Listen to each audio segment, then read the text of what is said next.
Seen, haven't we, how various things about the British monarchy have not necessarily been mega rating hits over the years. Even the recent series of The Crown has lost its, shall we say, lure for the many subscribers of Netflix. This is because you just know, don't you, that it's fake, not real, and they've tampered with history. I do feel that Netflix really missed the opportunity to tell the real story. After all, they spend a lot of money on lavish sets, costumes, top-rated actors, but then decided to make it into something of a cheap soap opera. And that's part of the problem. Very recently over here in the UK TV, just at Christmas time, they decided at Channel 4, yes, Channel 4 of all places, that they were going to screen Prince Andrew, the musical. Oh, it was going to be such hilarity, you know, and they tried to drum up some interest and everything like that. Absolute total ratings flop. I mean, total ratings flop. For everybody concerned, it was just a disaster. And even the boss, Alex of Channel 4, has been unable to sell that particular program around the world. She gets to keep that thousand plus, thousands and thousands plus a year job as the head of Channel 4, even though it was her that basically said, yeah, good idea. Absolute shambles. This is where TV is right now, as you can imagine.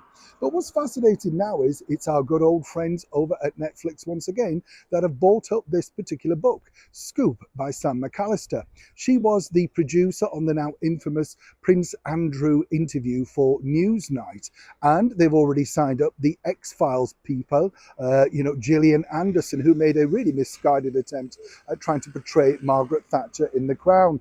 Apparently, she got that part because her paramour, Peter Morgan, thought she was right for the part. Lots of good actresses that could have taken it on, but no, Gillian got it.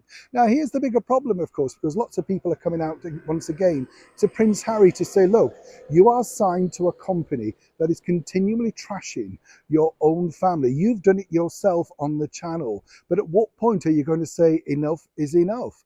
And really, when you think about this, the Prince Andrew interview has been dissected, rewritten, re-examined, etc. Even he himself has now admitted to certain individuals that he thought it was a particular mistake. Of course, there are two books. There's one by Emily Maitlis coming out. That's the blonde presenter who did the interview, who had, 6 months to rehearse every single answer, nuance and screwed up face. And then, of course, we have the producer, Sam McAllister. Looks like these two blondes apparently have fallen out because both of them are vying for the top-notch side of their story. As ever, as I told you at the very start of this particular saga, it's all about their own wealth, their own fame. It's never about being a journalist. It's never about exposing the truth. It's all about them. Now, for Sam and her production for Netflix, I'm not quite sure how Emily Maitlis will feel being portrayed by Gillian Anderson, and we've yet to see who will portray her in her own version. Maybe she'll play herself.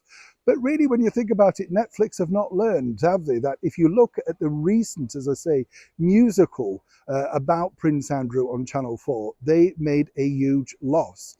People are not interested. We kind of moved on. The story's moved on. That's the interesting factor now.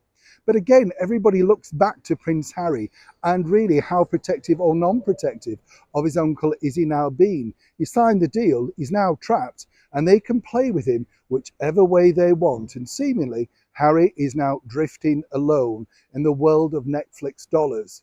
But seemingly also for how long? Neil Sean in the very heart of London.